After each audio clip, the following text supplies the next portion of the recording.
Okay, I know I'm so late for this one. I mean, who drops a DIY tutorial for an advent calendar on the last day of November? Maybe keep the idea for next year, because you are going to want to make this cute little library advent, I promise you. If you want, I can even remind you next year.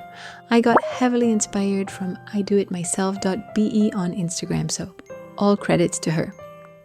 I used the xTool M1 Ultra that xTool sent me for this DIY. It can totally be done without it, but it made the whole project so easy and the result looked so clean. The M1 Ultra is a multi-tool machine that laser engraves, cuts paper, fabric and more, embosses, foils, draws and prints. This time I used the blade tool, the embossing tool and the hot foiling pen, and all of those using the electrostatic mat, which is a game changer for a cutting machine. No more sticky mat, and we all know how much of a pain those are. I started with the boxes. I used a website that generates templates of the box you want with your measurements, folding lines included. Plus, you can export the template in so many different file types, even Lightburn, Cricut, or just PDF to print and cut yourself.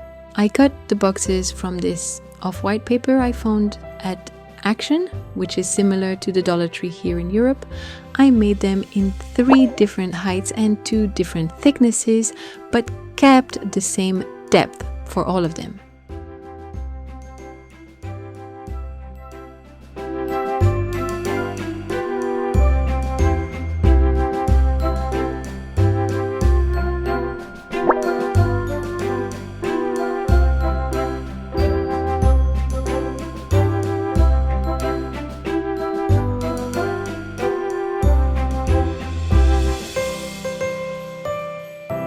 After all the boxes were cut and creased, I grabbed my hot glue gun and assembled them.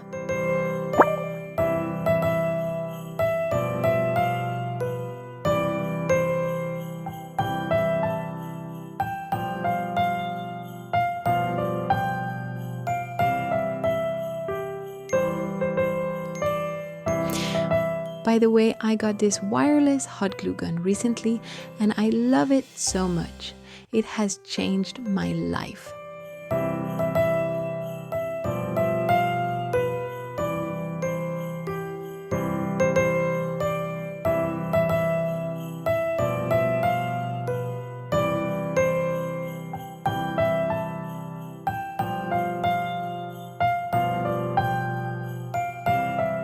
Then came a really important part, mixing the sizes so the little library would look good.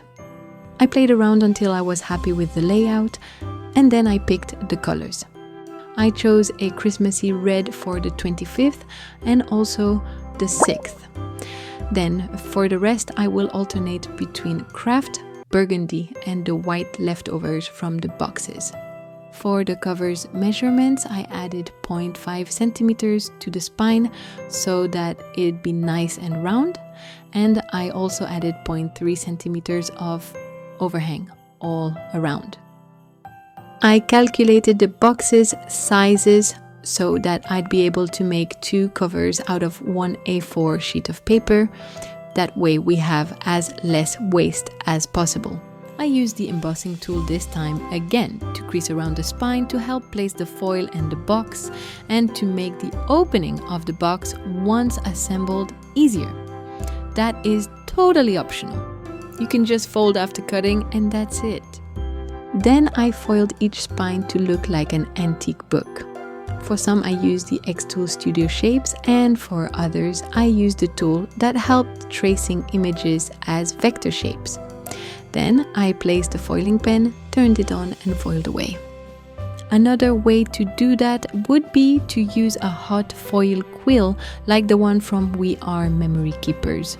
Or you can also just draw with a pen or not draw at all.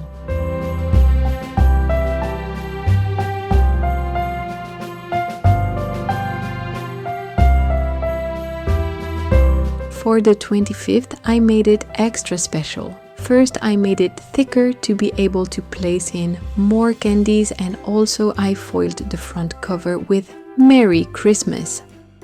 Then I glued the covers to each boxes.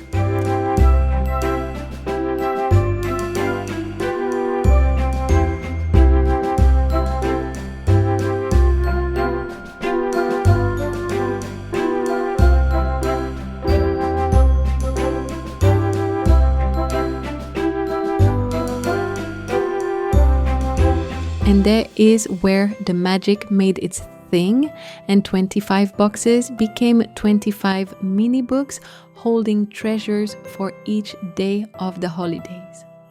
You can place small gifts or, like me, candies.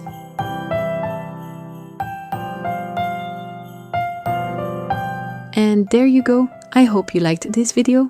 Thank you for watching until now, and if you want to make it next year, leave a comment asking me to remind you, and I'll make a reply at the beginning of November next year.